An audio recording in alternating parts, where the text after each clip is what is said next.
Goedemiddag allemaal, dames en heren.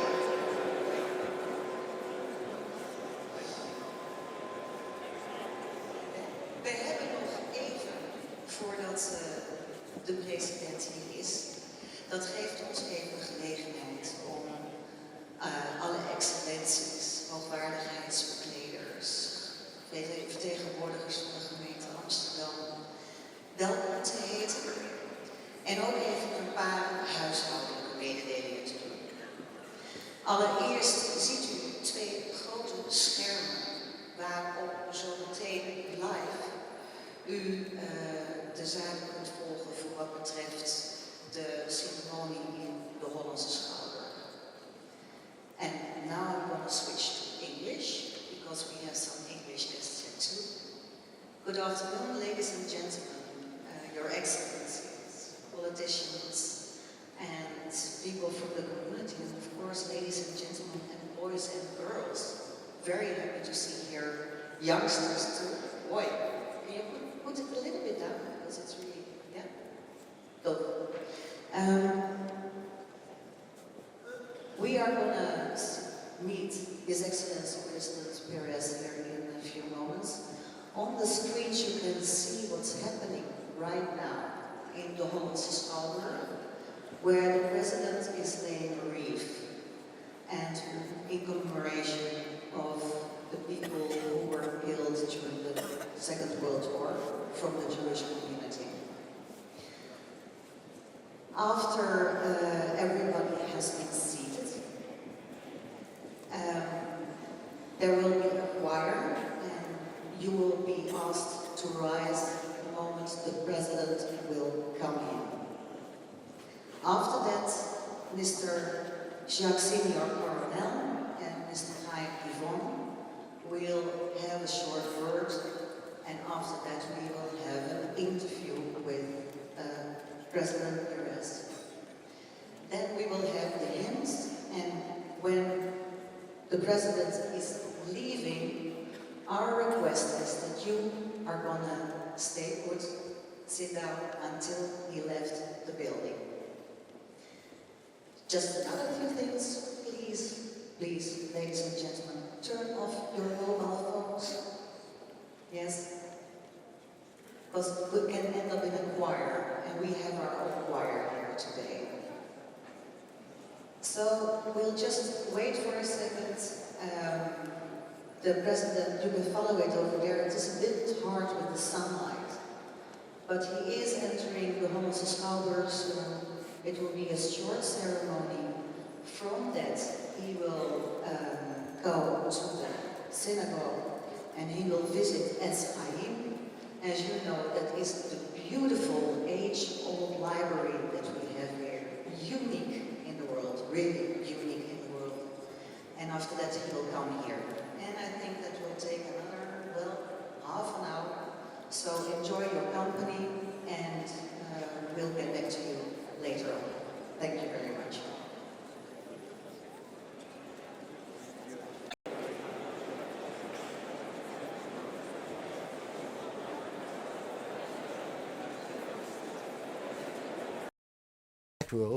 Started giving their own books. So there are very interesting ones. Yes. Like this one. What is it? It's handwritten? It is handwritten. In which language? It is in Spanish. And Spanish and it is a The whole Quran. book is handwritten? Yes, it's a Quran translation. This is the Quran translation in Yes. what, in Hebrew? In Spanish. In Spanish. To show how progressive we were. And when was this book published? This wasn't published. This This is is a single copy. a single copy. But it shows the interest And of the community. It still remains as clear as that? Yes. Unbelievable. It's really unbelievable. And No, what, but many books have been lost, unfortunately. and what is that? That, what you have in front of you, is the regulations for the Jews made by Hugo Grotius, by the famous lawyer. Yes. It are the regulations that were never put in place, but they were made on the demand of the states of Holland and Zealand In which year was in that? 1625. Holland became independent. Yes. 1692. Yeah. After Leopold. Yeah. Now, it was just before Lodewijk Napoleon was only 18th century. Yeah. I see. And it's interesting that it's this also is the handwritten? this is the draft And- of the Takanon What is it in Dutch? in Dutch. And it were two famous lawyers. One was the secretary of the city of Amsterdam and one of Rotterdam, Pauw and Grotius, who wrote it. And it's very interesting that this community preserves it and And it's kept also it. a single copy, I understand. It's a single copy. It never went to print. No, but there was another one made which is in the state archives. I see. In But the that's Dutch state art. in Dutch, It gives in Holland. freedom of religion, that's the main thing But about it. maybe this one, which is beautiful, it's the one of the first maps of Eretz Yisrael, which was drawn for the Amsterdam Haggadah, which is here, the famous Amsterdam Haggadah, which the Chacham will open for you. And it, All those paintings are the original. Yeah, you can And they see kept how their beautiful the colors are kept in the book. Those are the original colors. Absolutely. Yes. Handmade. What do we see on the map? You can recognize places. you can recognize places. Yes. What can we see? First of all, we have the tribes of Israel here. The what? The tribes are Yes. Shiftei Yes, 12, Israel. yes, 12 tribes. Yes. Also, it shows And the Ten Commandments. but here you have even the whale spitting out Jonah. I see. To see if the water Yeah. resided. Yeah. Another beautiful manuscript is this one. That's a print and it's a Yeah. handwritten. Print. The print. This consists in many editions. This is a colored one, Many, which means how many? like 100, but you can still buy them. The Yes. first, Yes. the first printing was in Amsterdam, and it was new. That's why you can see the. Menashe ben Yisrael, one of our famous rabbi, was also printed in Hebrew. He was the Chacham Ram Menashe Bar Israel, and he had the In the printing. Sheben Israel, yes. Yeah, and he had a printing machine. I see. So Not only did Manasseh have a printing machine, he was a printer and he was a mediator, which is a modern profession. A and who is the mediator, painter? I don't know. We don't know actually. But Manasseh mediated between two fighting groups in Dutch history, the Remonstrants and the Contra-Remonstrants, with two interpretations He's the one also of. spoke to Cromwell in London, Yes. to allow the Jews to. Yes.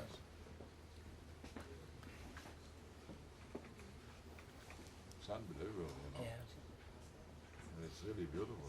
very interesting. It's the same painter or there are different Same, painters? Same. It's one person Same. did? Yeah. Same. And what is it? Watercolor or? Watercolor. Yes. Watercolor. And here you This see Haggadah it has been used. You can see the Oh, age. yeah, sure. And the wine. We cannot see the quality of the wine that was drunk, but Yeah. we can see that they took it seriously.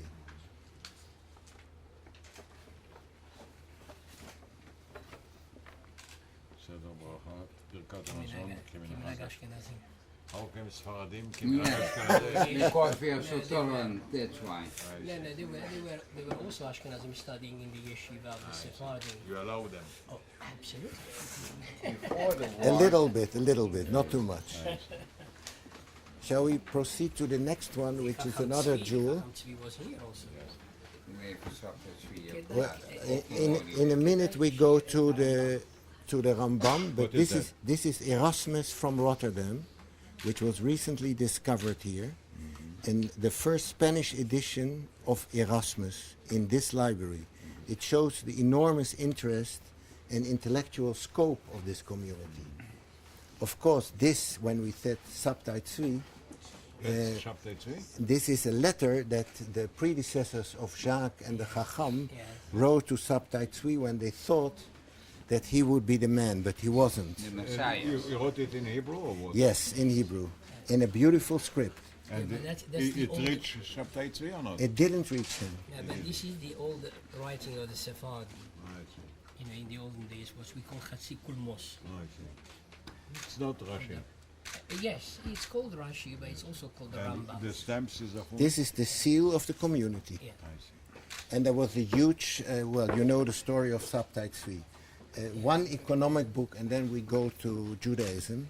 This is a dictionary of ships, What does a dictionary of ship do in a Sephardic library?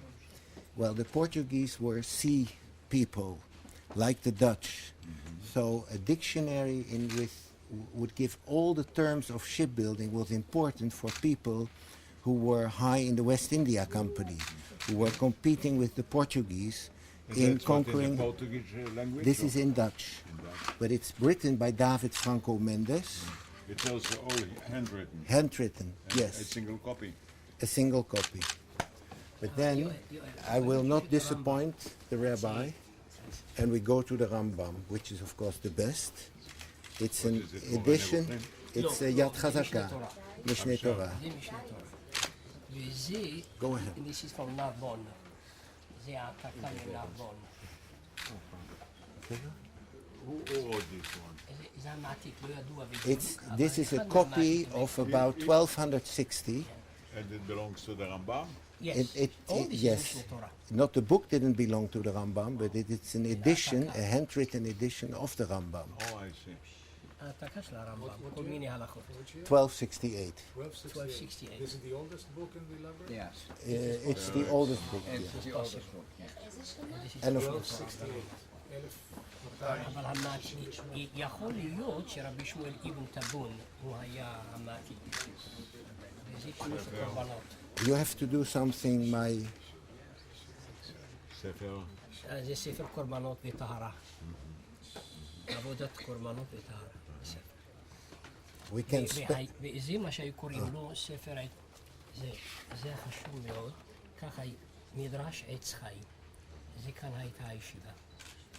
זה הישיבה נקרא עץ חיים. מדרש עץ חיים. Okay. כאן היה כל הגדולים, רבי יצחק אבוהב, רבי יעקב ששפוטס, רמח"ל, כל הגדולים היו כאן. But as you belong to the Gedolei of Hayom, this is the book with all the important guests have signed. Also Golda Meir, Yitzhak Rabin, all the Dutch queens and kings since the 19th century. And we would like to ask you also to sign. So we open a new page, The golden book. and I have a pen which writes well. You may keep it. 68. מה? בעברית ובלועזית, בבקשה. בכל עת שאתה רוצה.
in Yes, yes. English, right?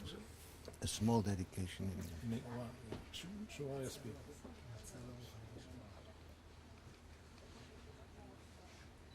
יפה.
תודה רבה.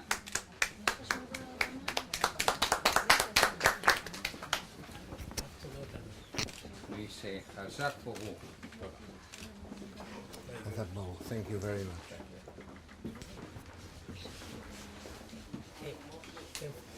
Don't forget the word Chazak Baruch. תמכתי. You wrote a once in Megillah, and have you understood? I didn't. I couldn't follow the words. אתה תקרא לי מחר. כן? אבל לא הבנתי את הכול. למה לפנות לרבי יוחנן בן זכאי?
Your Excellency.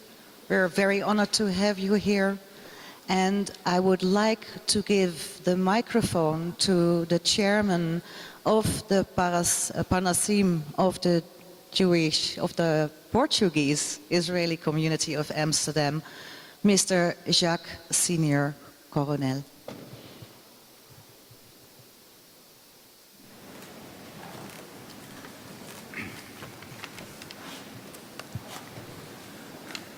Your Excellency, Mr. Shimon Peres, President of the State of Israel, Chacham Toledano, Chief Rabbi Jacobs, Rabbanim, distinguished members of the President's delegation, Your Excellency Ambassador Chaim Divon and Mrs. Linda Divon, Mrs. Caroline Geels, Deputy Mayor of the City of Amsterdam, Excellencies, parliamentarians, distinguished guests, friends.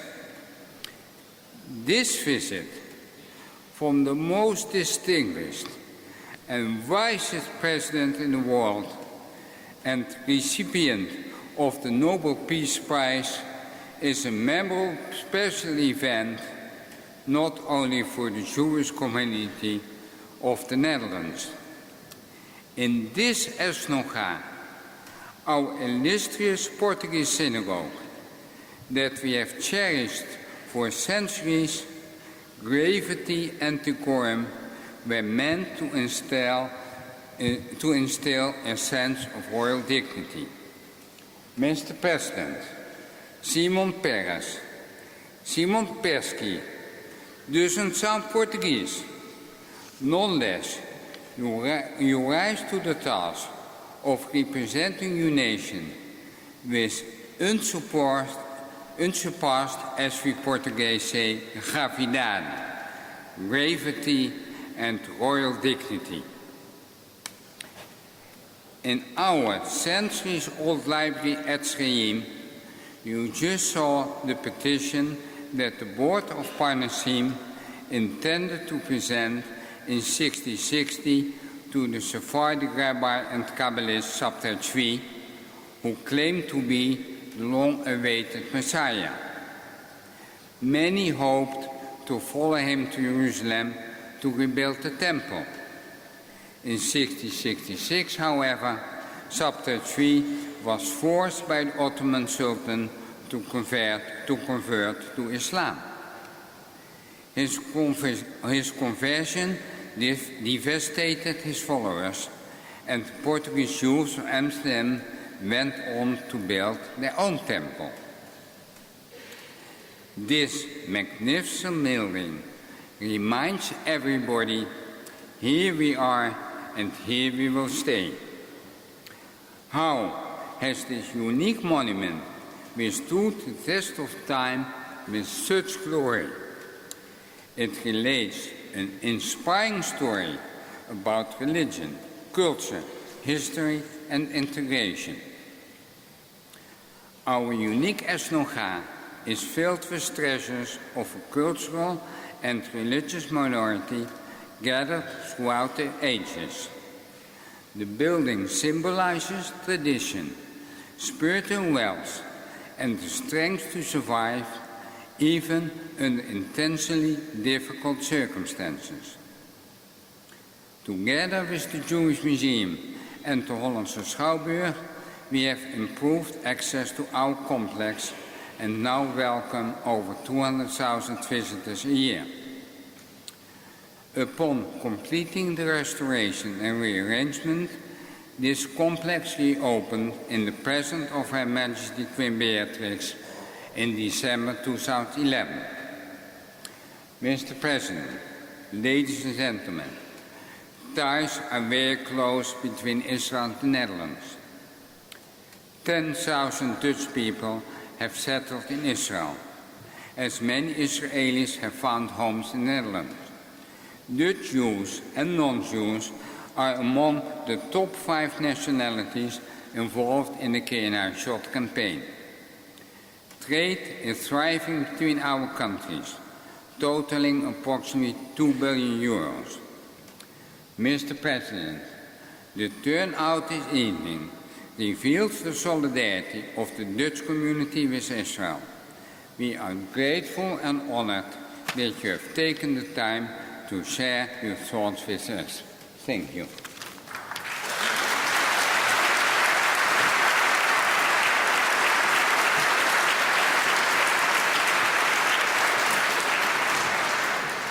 May I now invite His Excellency, the Ambassador of Israel, Chaim Divon.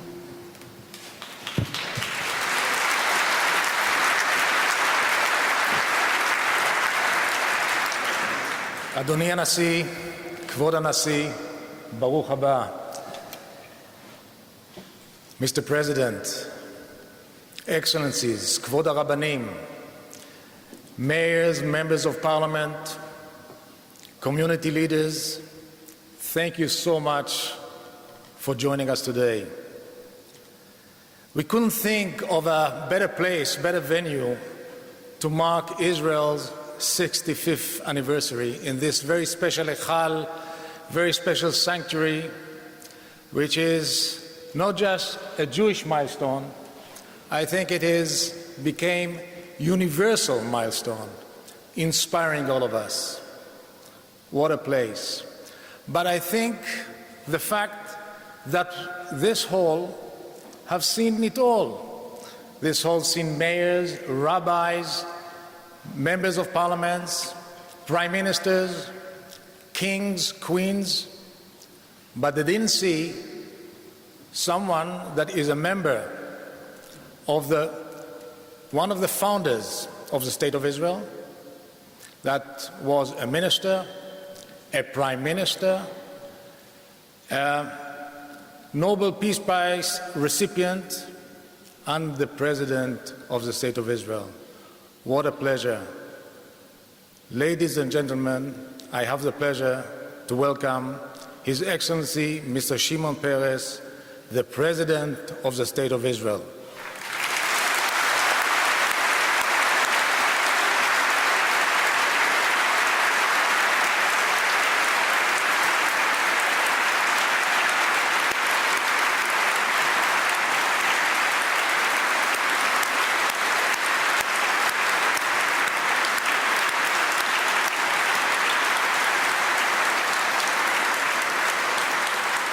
Esther Voet, the newly appointed director of CIDI, will be the moderator this evening. The floor is yours. The floor is yours.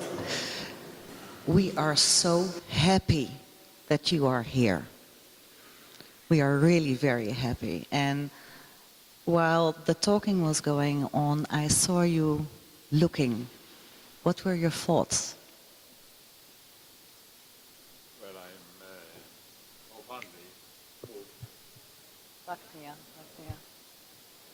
It's on. Yes, you can talk. You can talk. Yeah. I'm profoundly moved to be in this unique synagogue. I think it's the only place which is still being illuminated by candles, not by electricity. Candle is symbolizing Jewish life. You know, the first order that the Lord gave us in the book of Genesis was make light. And I think the Jews selected a candle or a menorah to demonstrate that a single tiny piece of light can overcome the darkness of our lives, of our world. Just one candle can break darkness. I just visited the Anna Frank Museum. And I thought, one young, lonely girl herself with an unbelievable piece of light, candle, overcame the terrible darkness all over the places. And she still exists as a light unto nations, as a light for all of us to remember where we came from, to remember what we have faced through, and to be warned and told never to give up. Never again darkness, never again surrender.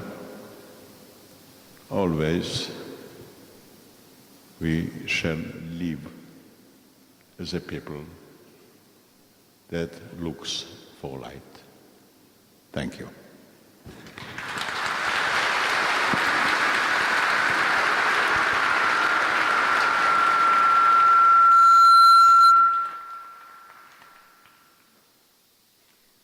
As Anne Frank is an icon, you are Israeli history. You've lived through it all. You were there with David Ben-Gurion. You were there you were the one who was ordered to get the weapons in 1947 in order for the state to survive. You were all these things that were just mentioned, and I'm not going to repeat them again. Now you are a president of a state that is relatively quiet, an eye of a storm, in an incredible world within turmoil. They call it the Arab Spring, and I know people don't like doing the Vivaldi thing with the Arab Spring, but what are your thoughts on the developments in your bad neighborhood? Of all the important titles that a Jewish person can have, the one I prefer is Avdecha Yaakov, your servant Jacob. I think what we can do is to serve, not to rule. I have had the unforgettable privilege to serve my people.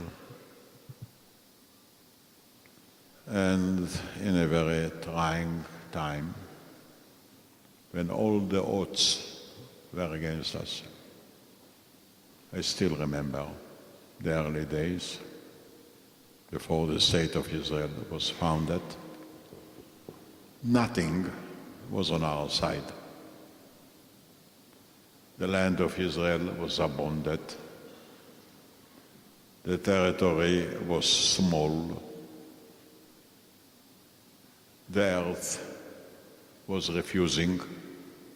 In the small, tiny little of Israel, we have had swamps in the north and deserts in the south. Neither did we have water. We have two lakes, as you know, one dead, the other dying. We have one river, the Jordan River, which is rich in fame but poor in water. So we have had no land, no water. But we faced animosity. Before the state was born, we went to war. We were attacked. And in 65 years, we were attacked 7 times, outgunned, outnumbered. Nothing, and we didn't have any natural resources. What do we have? A moral heritage and a trust in God and man. We thought the greatest treasure in life is the human being. And Israel became an example where people enriched the land rather than the land enriched the people. For me, it's a miracle When we started, we were 650,000 Jewish people facing 40 million Arabs. And not many people gave us a chance. Yet today, we are 8 million. We are one of the best economy. We have an unusual agriculture, where high-tech is replacing land and water. We have pioneers and fighters and scientists, and in spite of all the wars, we are and we shall be a people in search of peace. When I come here, I see this unbelievable synagogue. Generations has passed since the synagogue was built. And again, we were put to test. So if you ask me what is my recollection, is to serve these small people in number, these great people in spirit. And I feel here among you, at family. You are my sisters, my brothers, in history, in suffering, in hoping, and keeping true to the sublime call of humanity to be humane.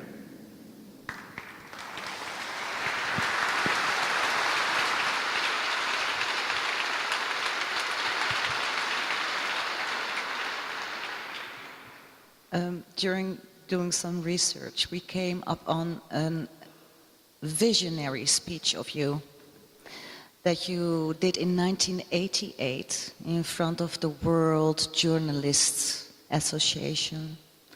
And ladies and gentlemen, we will publish that speech that you gave tomorrow on the CIDI site because it's almost prophetic, really. We will republish that interview.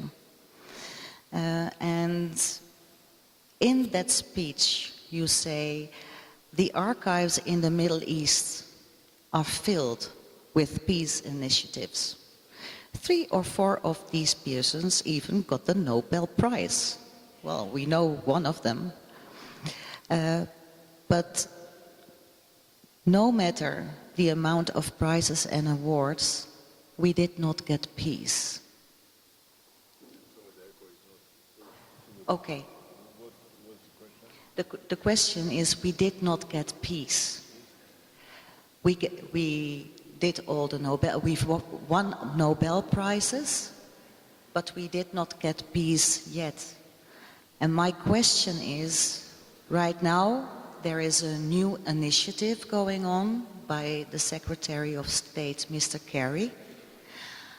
What do you think the chances are? Is there any hope for that initiative?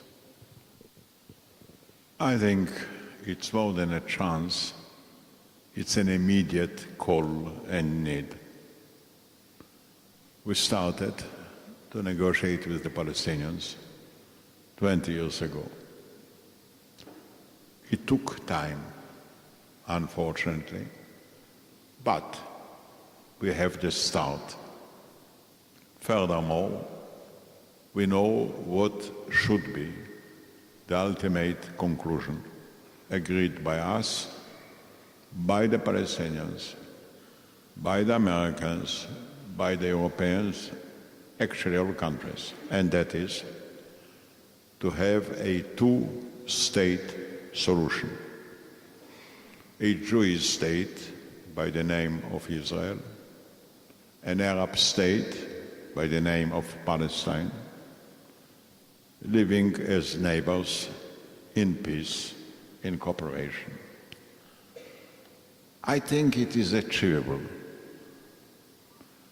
I think our greatest problem is really the skepticism and doubt. At my age, I got the permission to be a believer and to be an optimist. I do believe it can be achieved. I do believe it is achievable, not in too long a period of time.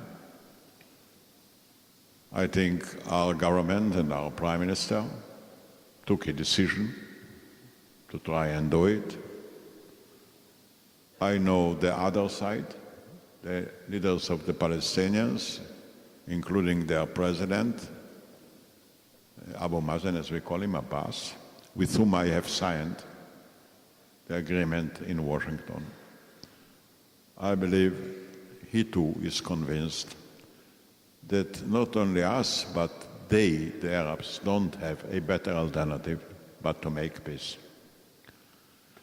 And now, all of a sudden the world again sees the darkness of war and hostility.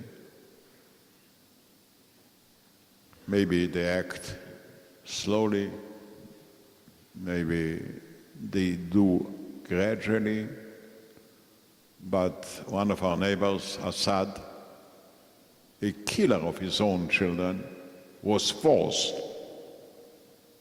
to give away the chemical arsenal. And I think now Iran is on the agenda. All of us wish that Iran will stop building the nuclear weapons and the nuclear missiles. All of us agree that let's try and achieve it, if it is possible, by a diplomatic route. But if diplomacy will not function, even a person like President Obama, who is really basically a man of peace, says, dear friends, if you won't listen to the call of humanity, we shall use all means and other means. I believe the sanctions that were taken played already a role. I do not believe that Rouhani, the president of Iran, would make his speeches without facing the cost of sanctions. Maybe the sanctions will be sufficient to really bring an end to this danger. But I think we have to keep our determination not to allow another threat to humanity to take place after everything that we have experienced in the last century. I do believe it is possible. I do believe it's needed. And I do believe it is achievable.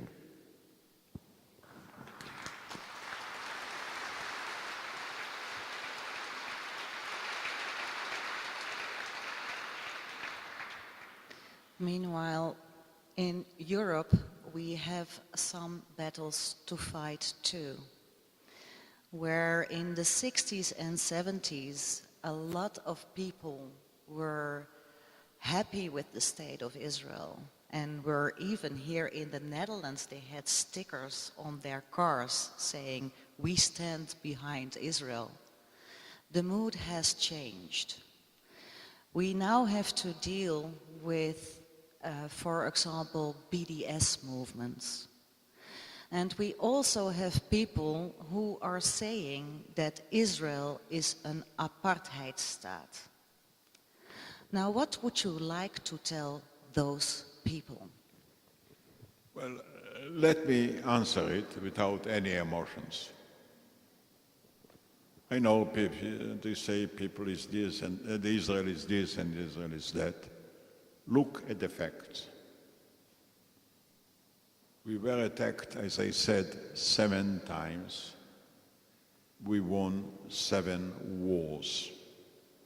Once the 2 of the countries that attacked us, namely Egypt and Jordan, agreed to make peace. We returned all the land, all the water. Who did it but us? Then we started to negotiate with the Palestinians. And a priori we said we are ready to participate in a solution that will enable them to build a state of their own. Furthermore, we tried to implement it gradually. You know, the Gaza Strip was under Israeli control. We have had there 22 settlements and 8,000 settlers. Israel unilaterally decided to leave Gaza. We dismantled the settlements. We called back the settlers home. It was a very difficult task. Naturally, the Jewish people who lived in Gaza planted trees, built homes. It was for them a tragedy to leave. But they left. The government has had to mobilize 75,000 policemen to make them leave. It cost us $2 or $3 billion. Once we left Gaza,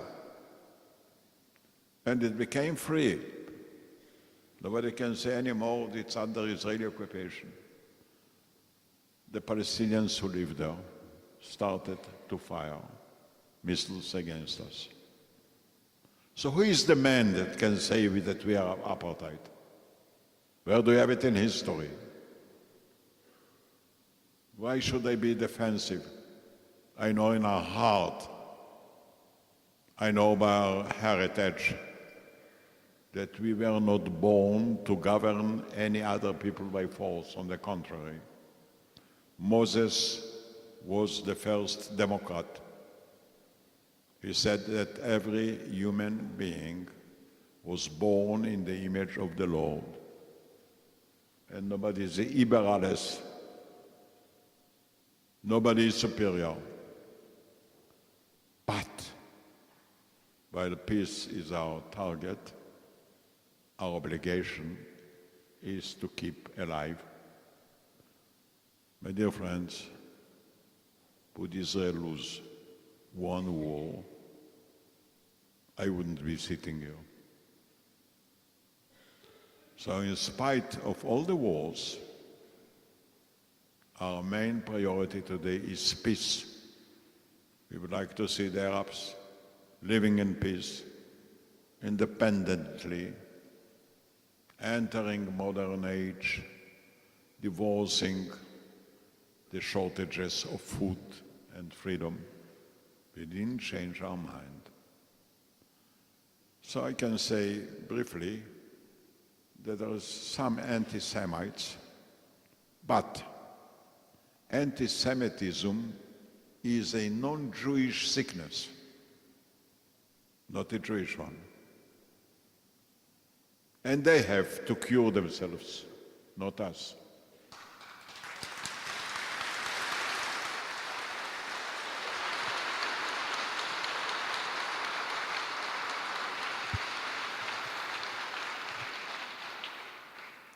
Can I get a bit personal with you? I would like to ask the following. You just turned 90 in June. I remember Raful Eitan, the famous general, who after he left the army and he did his dues, he said, "Okay, guys, I'm going back to my moshav, and I'm going to grow vegetables and flowers." How is it, but we see in your program here, it's amazing these few days.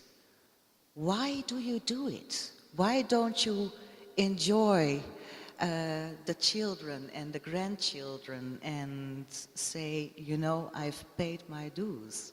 What keeps you ticking? Well, I think as far as my children, grandchildren, and they have already grandchildren, 3 of them.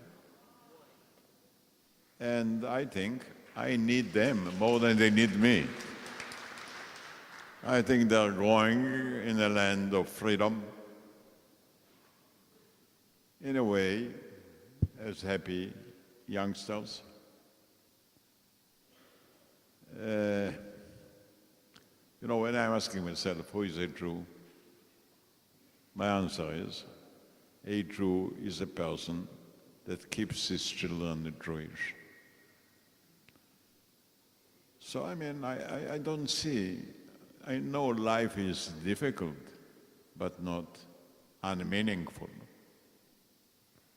Every person is small than his own ego, and every person can be great as the cause he serves. I have the privilege to serve the greatest cause in our life, and my luck was to be raised and educated by probably the greatest Jew in modern history, Ben-Gurion.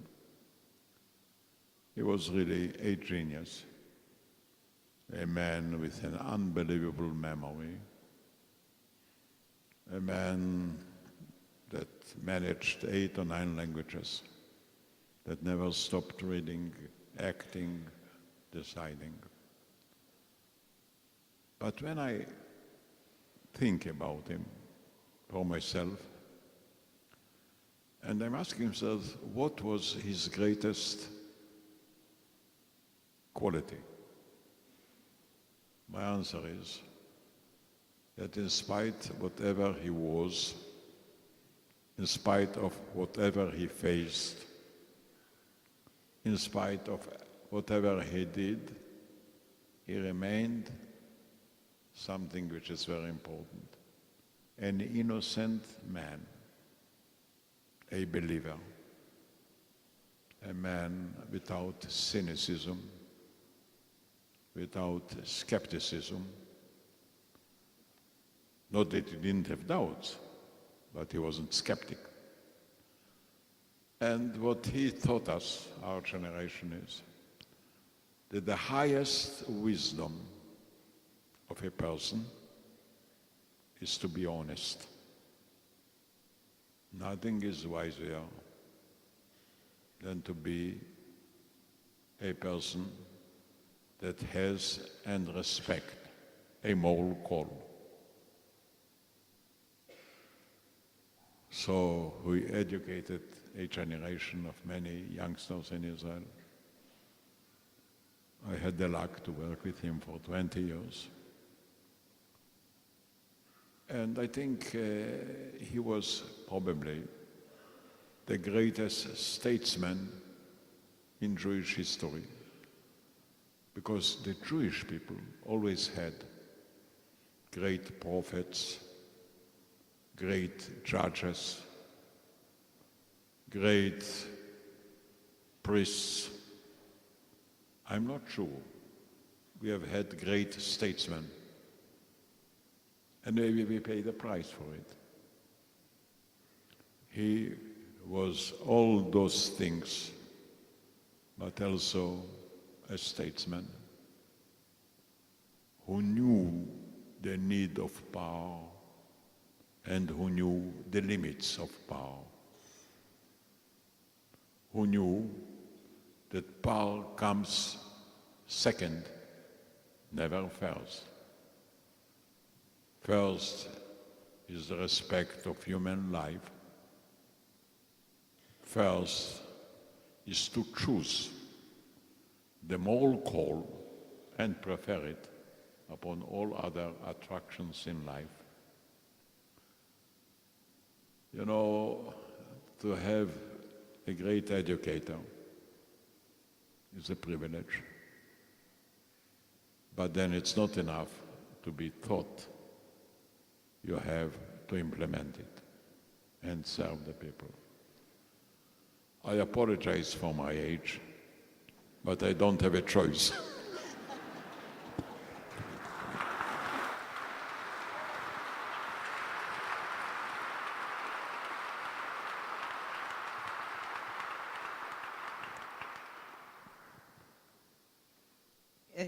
there is this saying of you that says, you know, we all die the same way. It's about how you live. And you can either live a pessimist or you can live an optimist. I decided for the last. Being an optimist, could you tell me something of the vision for the future? Well, I can give you a simple answer and say that pessimists, like optimists, are passing away the same way. The difference is they live differently. So why should you spend your life as a pessimist when you can spend your life as an optimist? And from my experience, you know what is my preference. Be optimistic, believe, don't lose your heart, don't give up something which is right. And I don't know, people are a little bit pampering themselves. They go to vacation, they're tired. I don't know why. Because to work, to act, to believe is the best vacation in life. Or shall I say, the best vocation of life. So my recommendation is be optimistic, believe, and at least your life will be more meaningful and happier.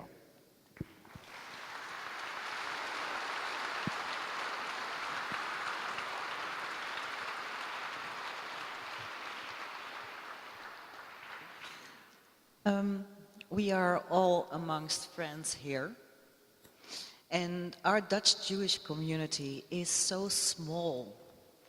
We always say we just fill the arena, which is the stadium of Ajax. That's how small we are. The stadium of Ajax, it's a football club.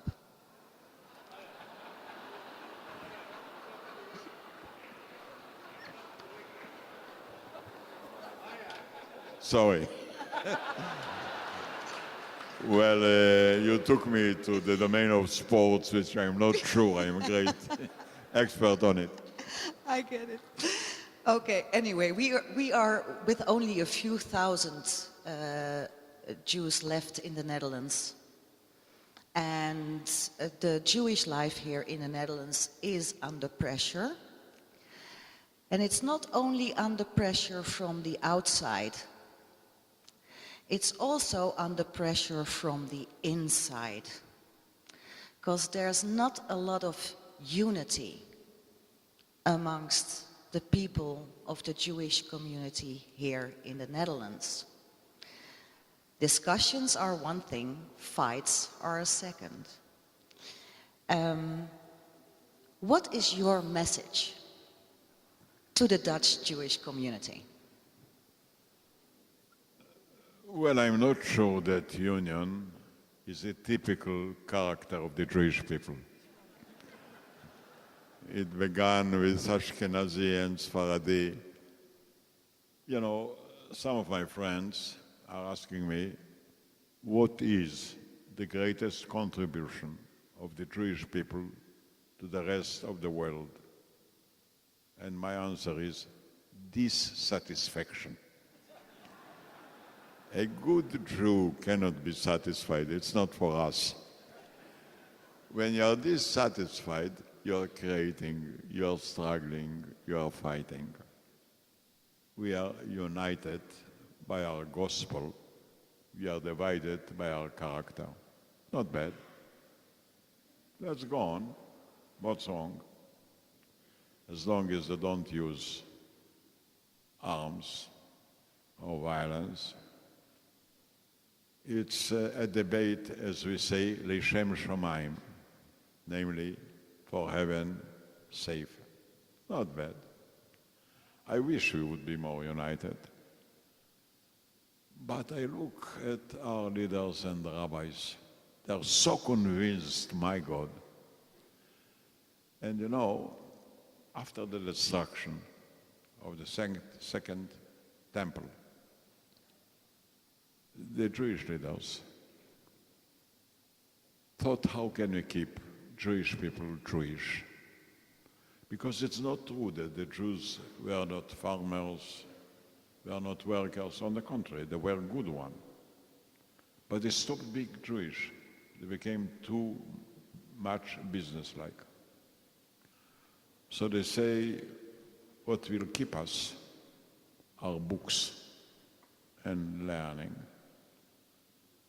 And after the Second Temple, they started to publish the Mishnah and the Talmud. The Mishnah is 6 volumes. If you'll read it, it's an ongoing debate. I mean, it's really seeing learned people, very wise, arguing on every possible subject. It's a great book. And I think we shall never stop searching for new meanings, for new introductions. Not bad. I think you have to be engaged all your life in your own way to make your living meaningful, contributing. So again, I would like that we should be more united, but I cannot recall any chapter in our history when we were really united. The only thing that really united us were our books, not our policies. So much so that even when we were exiled from our land, the book kept us together.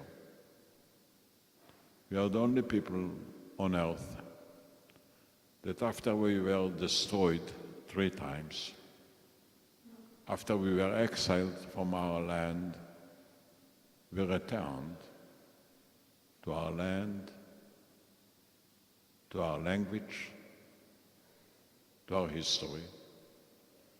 We do not have brothers to our religion.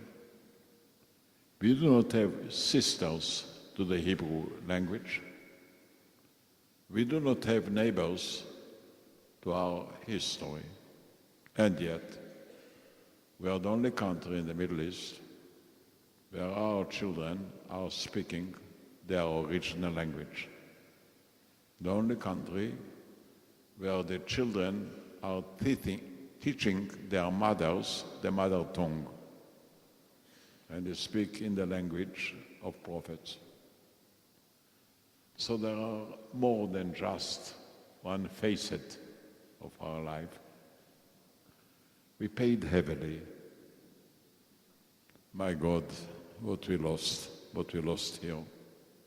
What remained out of 140,000 Jewish people. We cannot forget it. But we have the capacity to understand that the Netherlands that went through the Nazi period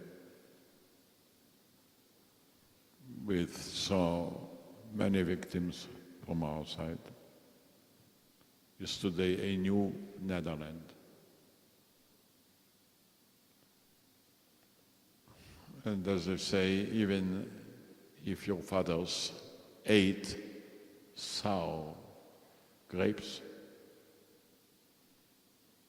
the teeth of their children should not be blamed. We can see a new Netherlands in love of the Bible. I shall never forget that once walking in the old city, I saw a tourist who came from Netherlands, and he had a guidebook in his hand to see how to move around. The guidebook wasn't a Michelin, it was the Bible. It was held by the original Bible. So we loved the Dutch people, so much so that we started to raise tulips. And we became a competitor of Holland. It's a great combination to learn the Bible and love flowers.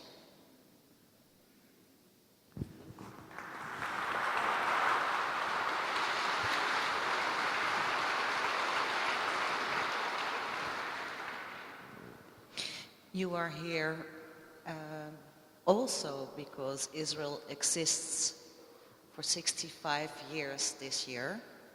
It's the 65th anniversary of the State of Israel, a miracle.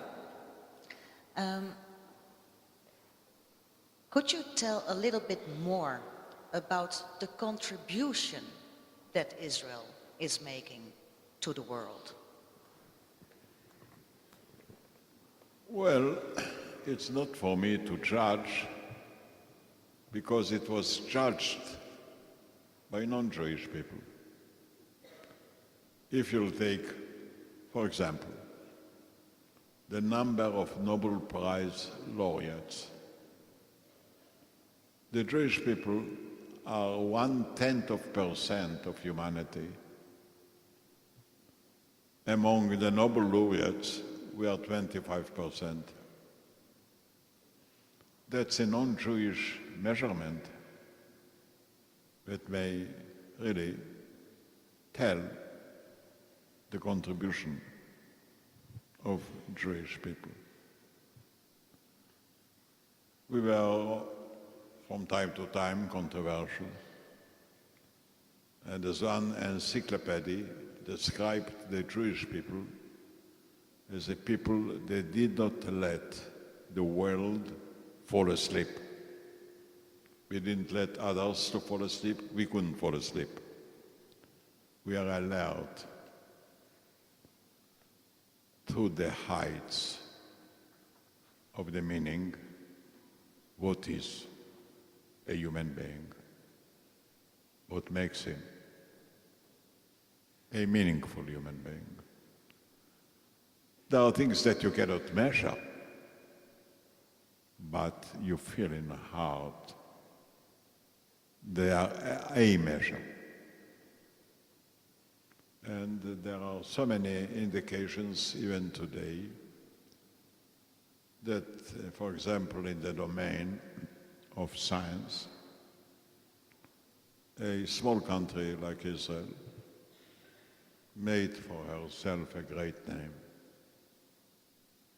It's not a machinery that made Israel so great in science. It's a human talent, a human heritage, a human dedication for what we call in Hebrew, tikkun olam, to better the world. We don't live to be satisfied. We live to create satisfaction for all people.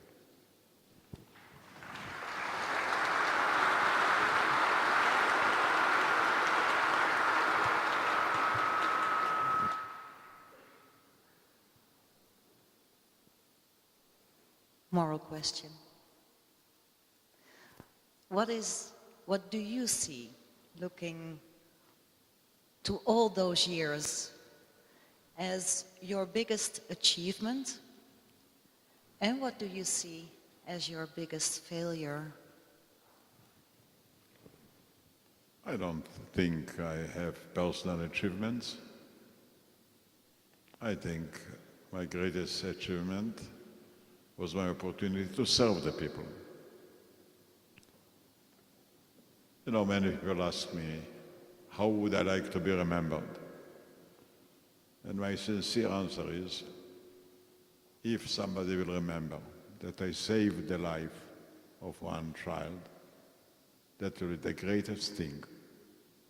I would accredit it myself.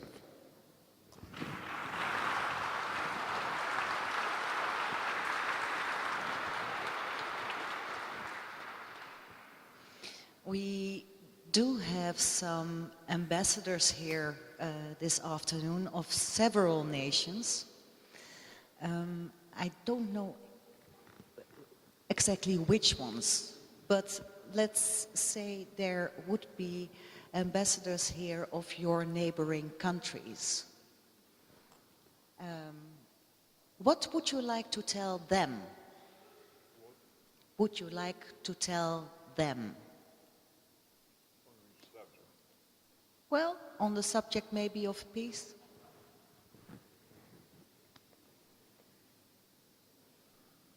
Well, what I have to tell you is remember, respect your fathers and parents, but invest whatever you have in your children. The greatest thing we possess are our children. They live in a different world. You know, it's always nice to be young, but nowadays it's very expensive to be young, very difficult, because a young boy or young girl have to compete with all boys and all girls all over the world. They must be more knowledgeable, more competitive. They live maybe in a better house, but it costs more. They may have better food, it's more expensive. They have to keep their body, their dress, their brain, their mind.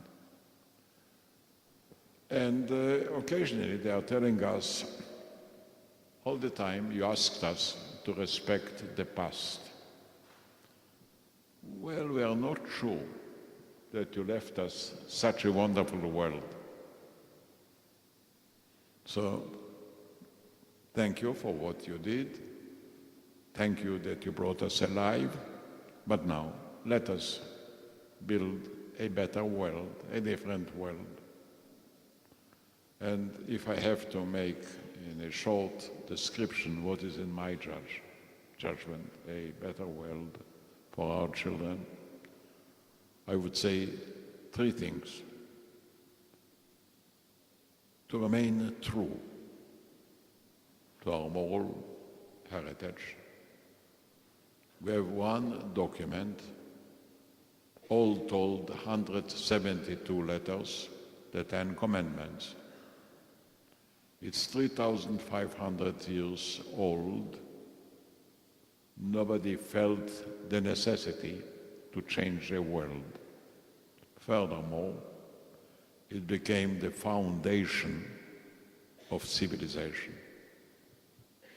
Let's keep this document as our guide. On the other hand, never be late to see the future and to be, and let our children be, not only up to date, but really up to more, so they can understand the future, take advantage of it. And the third point, no matter how wars or animosities are maybe threatening us, we shall always be a people of peace. We shall always remember that the essence of the Torah is Ve'ahavta et reacha kamocha. And you shall love the other or your friend as yourself. Those are, in my judgment, the three foundations of our life. They are more important than anything else. So I think this is the vision that should guide us in the future.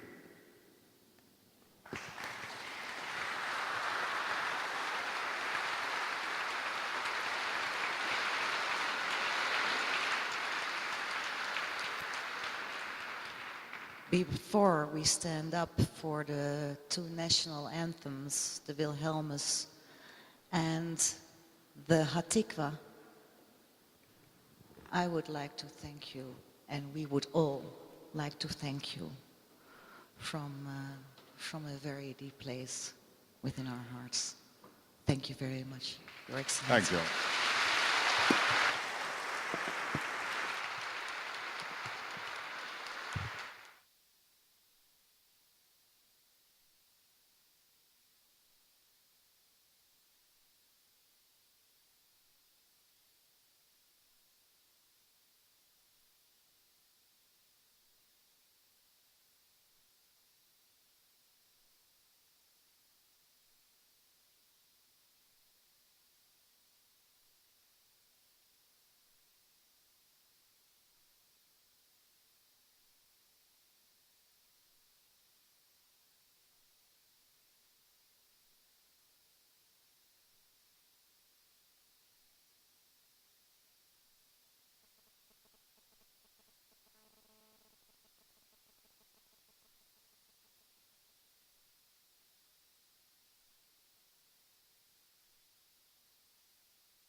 Hello. This is where we leave. Again, thank you so much, Your Excellency. And we ask the people to remain seated until the President has left the building.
Dames en heren, dat was het voor vandaag.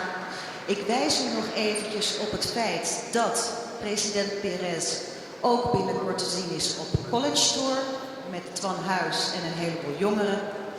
En hij heeft verder nog een groot programma. Wat ik aan u wil zeggen, heel hartelijk dank voor uw komst en wel thuis. Goeiedag.